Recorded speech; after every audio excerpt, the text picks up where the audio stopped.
हमें स्पर्श कर अपवित्र करने का अधर्म किया है तूने। तेरा ये दुस्साहस, तेरे जैसे अधम को इस संसार में रहने का कोई अधिकार नहीं। मैं ऋषि शांडिल्य तुझे श्राप देता हूं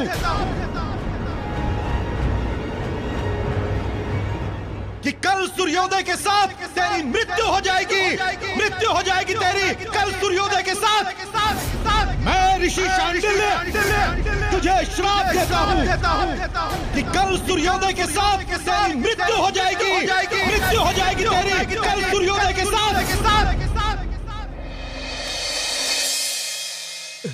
चंद्रकला, मैं तुम्हारे बिना जीवित नहीं रह सकता। चंद्रकला, चंद्रकला, तुम आ जाओ, तुम आ जाओ चंद्रकला, नहीं तो मैं मर जाऊंगा तुम्हारे बिना।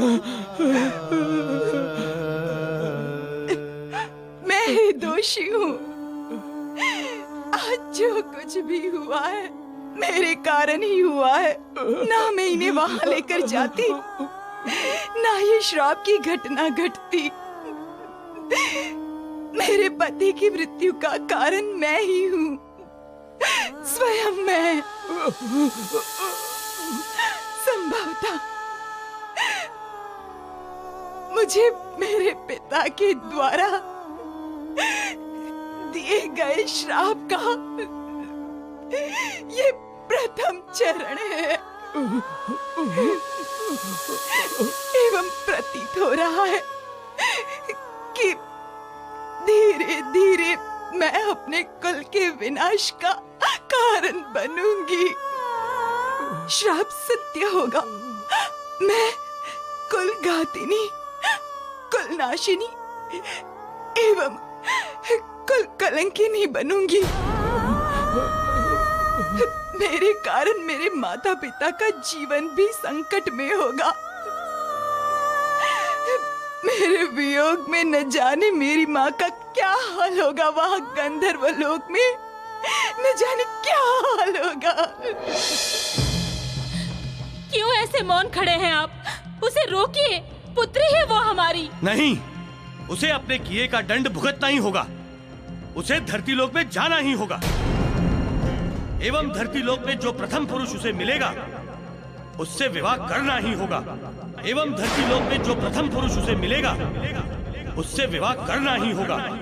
यदि इसने श्राप के अनुसार ऐसा नहीं किया, उसके साथ अपना समस्त जीवन व्यतीत नहीं किया, तो ये कुल घातनी कहलाएगी। एवं यदि इसने ऐसा नहीं किया तो समस्त कुल के विनाश का कारण बनेगी। अपने माता पिता का मरा हुआ मुंह देखेगी। इसलिए इससे कहो कि अभी यहां से चली जाए।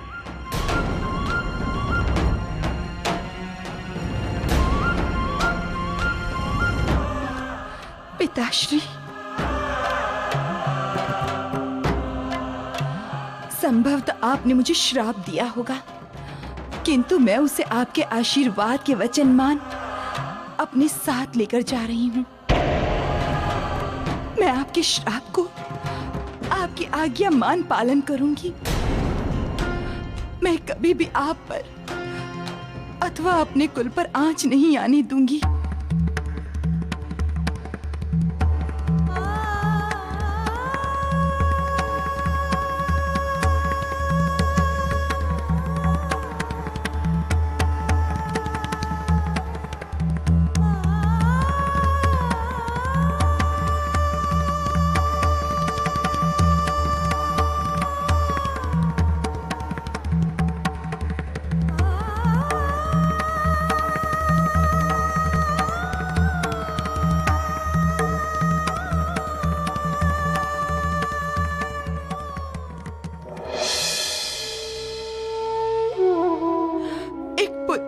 ऐसा भाग्य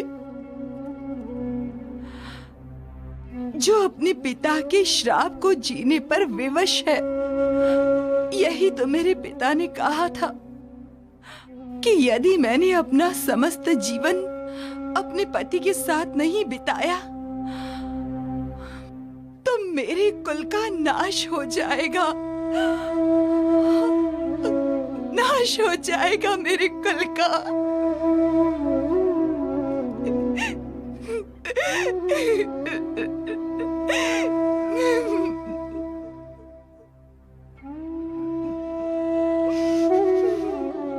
माता, आप चिंता ना करें, ऐसा कुछ नहीं होगा। कैसे कुछ नहीं होगा मारुति, कैसे कुछ नहीं होगा? महातपस्वी सांडिल्य ने मेरे पति को श्राप दिया है। एक ऋषि ने श्राप दिया है। मैं जानती हूँ कि कल सूर्योदय के साथ ही श्राप फलित होगा। उधर सूर्योदय होगा और इधर मेरे पति मृत्यु को प्राप्त हो जाएंगे और उसी के साथ मेरे कुल का नाश हो जाएगा मारुति। मेरे कुल का नाश हो जाएगा।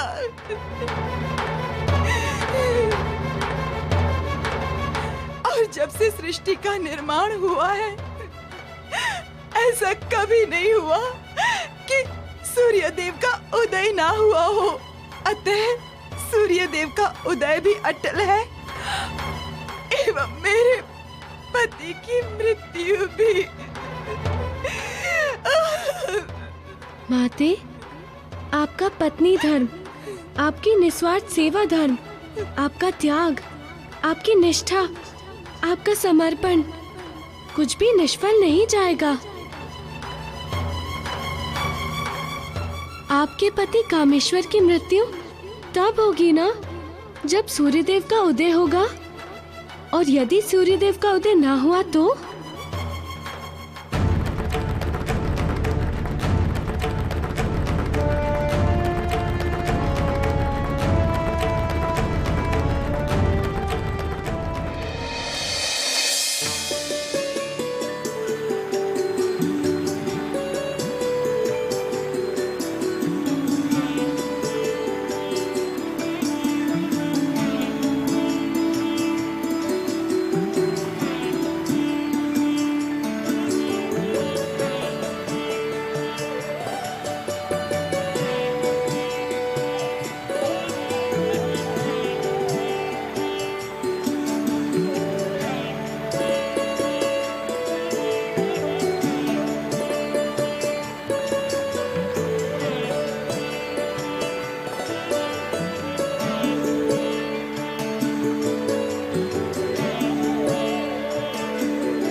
राम, गंगा का जल धरती का सर्वश्रेष्ठ एवं पवित्र जल है। गंगा मैया का जल प्राणी के समस्त पापों का और उसके द्वारा किए हुए दुष्कर्मों के फल का नाश करता है। और राम, इसके जल की पवित्रता की महिमा अतुलनीय है। राम, गंगा मैया का जल जीवित प्राणियों का उद्धार तो करता ही है, इसके साथ साथ मृत प्राणियों का भी उद्धार करता है। वो कैसे गुरुदेव? राम, जब किसी मृत व्यक्ति की अस्थियों को गंगा मैया के जल में विसर्जित किया जाता है, तब उस मृत व्यक्ति की आत्मा को मोक्ष की प्राप्ति होती है। और यही कारण है कि गंगा मैया को मोक्षदायिनी भी कहा जाता है। इसका अवतरण ही प्राणियों के कल्याण के लिए हुआ है। तब तो इसका अर्थ ये हुआ है कि माता गंगा का अवतरण इस धरती पर हमारे पूर्वजों की मुक्ति हेतु ही नहीं हुआ है, अपितु समस्त जगत के कल्याण हेतु हुआ है गुरुदेव। हाँ राम, तुमने ठीक समझा। गंगा मैया का अवतरण प्रत्येक प्राणी के कल्याण के लिए हुआ है।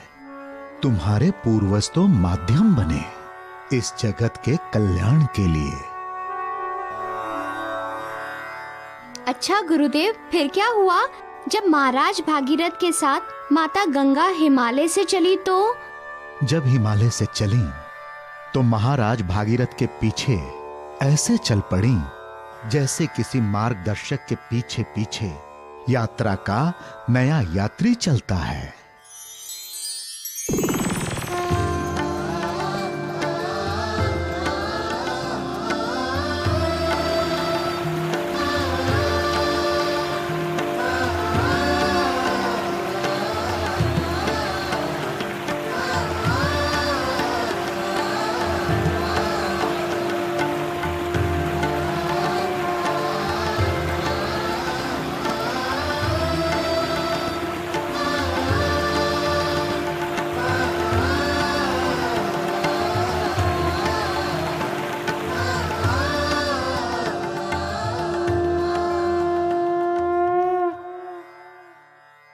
प्रणाम ऋषिवर।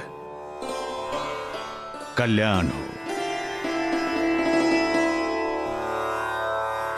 अपने पूर्वजों के मुक्ति हेतु गंगा माता को लेकर आया हूं।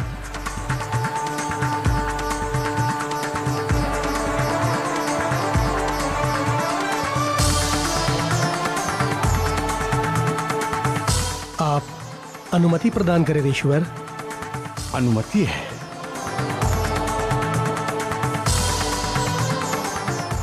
हे मेरे पूर्वजों, मैं आपका वंशज अंशुमन पुत्र आपकी मुक्ति हेतु गंगा माता को लेकर आया हूं। आज गंगा माता का पवित्र जल आपकी आत्मा को समस्त पापों से मुक्त कर देगा।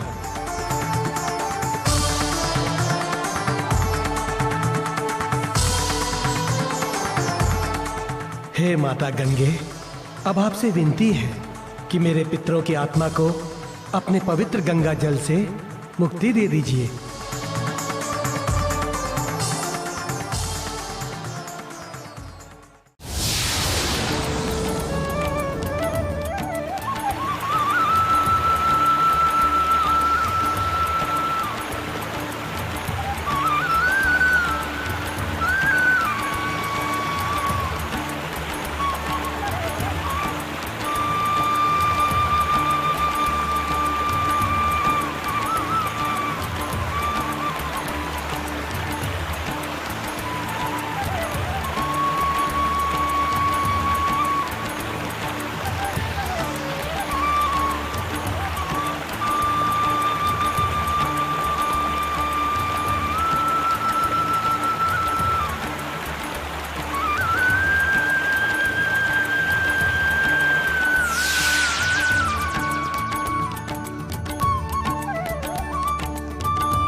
भागीरथ, आज तुम्हारे कारण हमें अपने समस्त पापों के बंधन से मुक्ति प्राप्त हुई है।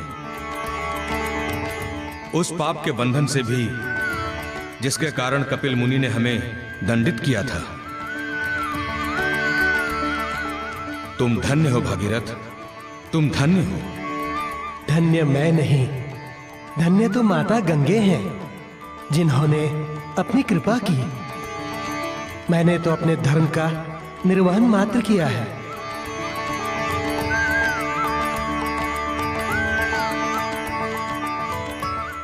ऋषिवर, हमें क्षमा कर दीजिए और हमें हमारे समस्त पापों से मुक्ति दिलाइए।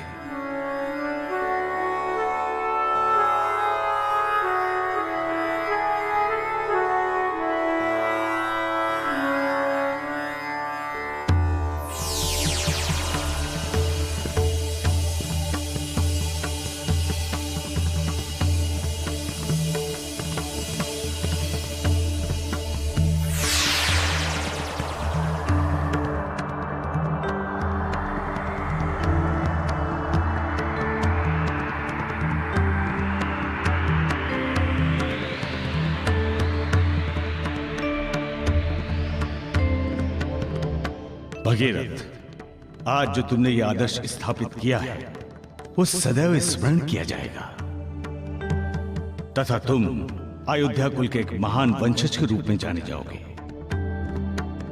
जब तक ये संसार रहेगा तब तक गंगा मां के साथ तुम्हारा नाम भी लिया जाएगा। मां गंगा को पृथ्वी पर भागीरथी के नाम से भी जाना जाएगा। भगीरथ,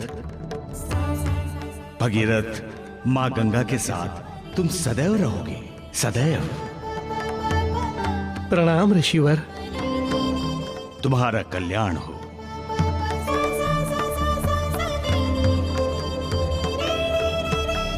हे माता गंगे, आपसे मेरी विनती है कि अब आप धरती पर प्रवाहित हो एवं धरती के सभी प्राणियों को पाप, अधर्म और संकटों से मुक्ति दें।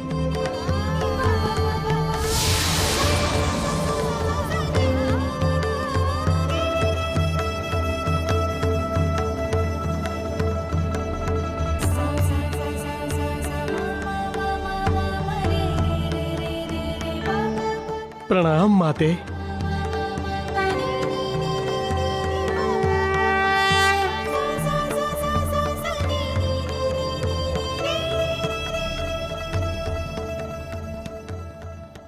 हे भागीरथ, अब मैं सदा इस लोक में वास करूंगी एवं जो भी सच्चे हृदय से मेरे इस जल में स्नान करेगा उसके समस्त पाप नष्ट हो जाएंगे।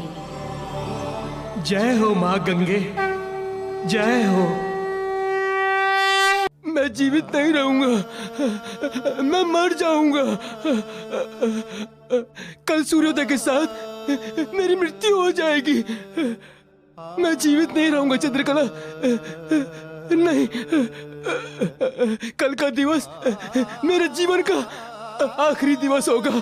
कल का दिवस मेरे जीवन का आखिरी दिवस होगा। नहीं, कुछ नहीं होगा आपको।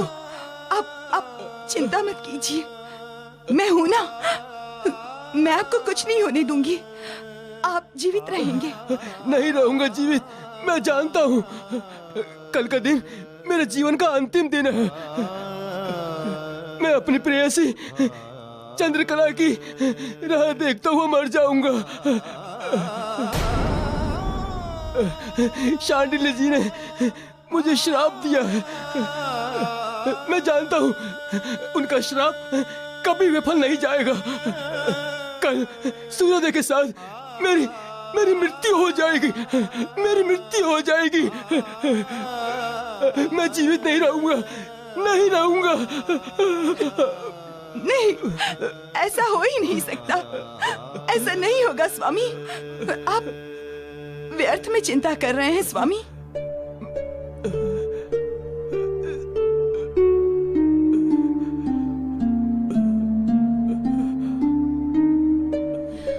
यदि मृत्यु को आना ही है, ऋषि सांडिल्य का श्राप फलीभूत होना ही है, तो सबसे पहले यमराज को मुझे ले जाना होगा।